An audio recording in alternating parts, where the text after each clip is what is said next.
Adding this to my pet's meal could save them from a vet visit, you say? What on earth could this item be that's so important? And is it something that you're already adding into your pet's meal? Actually, you may not be, and that's okay. But in some circumstances, it's very much a necessary inclusion. But before I go over what this inclusion is, we need to understand why this mystery ingredient may need to be added in. When a cat or dog is raw fed, their stool will be a lot smaller than it would be on a processed diet. The reason behind this is because kibble is mainly made up of grains or legumes which aren't as easily processed and broken down. So a big bulk of it is simply turned into waste, whereas a raw diet is made up of animal-based ingredients that their bodies were designed to process. So not only is there less waste output, but the stool is much smaller in size because the grains and legumes aren't there bulking it up. This is usually a good thing, or is it?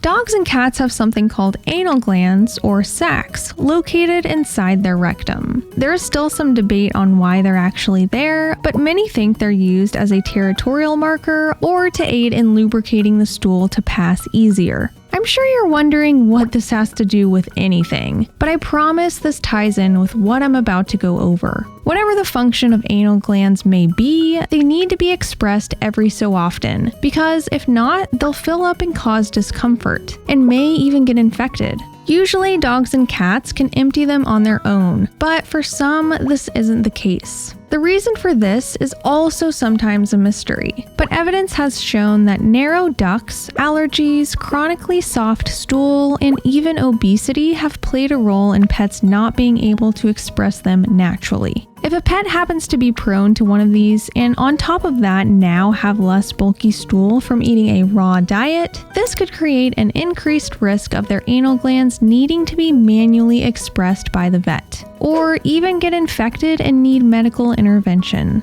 In the past, I've seen owners who have blamed the raw diet on their pet getting anal gland abscesses because their stool no longer has the bulk needed to express them. So, in this case, should pets that have this issue go back to eating kibble? No way. There are actually a few things you can add to the diet to remedy this issue, and luckily, they're all still natural food sources. In the wild, carnivores eat whole animals, and this includes the pelt as well. Fur and feathers greatly aid in adding bulk to the stool and are treated as insoluble fiber. Unfortunately, with DIY raw diets, many aren't able to source animals with fur or feathers still attached. So what can you do if you're in this situation? When it comes to dogs, cooked or pureed dark leafy greens greatly help in adding fiber and bulk to the stool. Starchy vegetables like squash and sweet potato are also great to add in rotation. These veggies also provide phytonutrients, so even if your dog doesn't suffer from anal gland issues, they're still great to add to the meal. Using these ingredients as 5% of the meal could definitely do the trick, but alter amounts accordingly.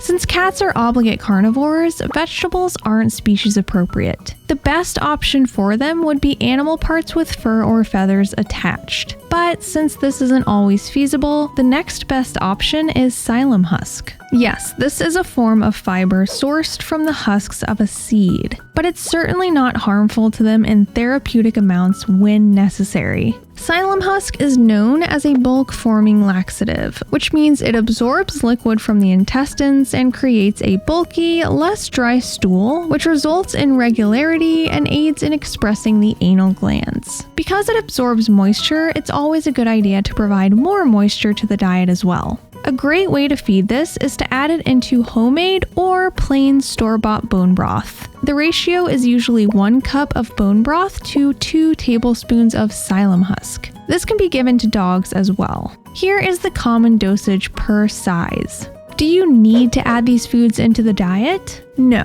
but if your pet suffers from anal gland issues, they're great to add in times of need, especially if your pet has issues in the past where they needed veterinary intervention. Wondering how to prepare the right veggie puree if this is the route you want to take for your dog? Watch this video if you're interested in how I make mine.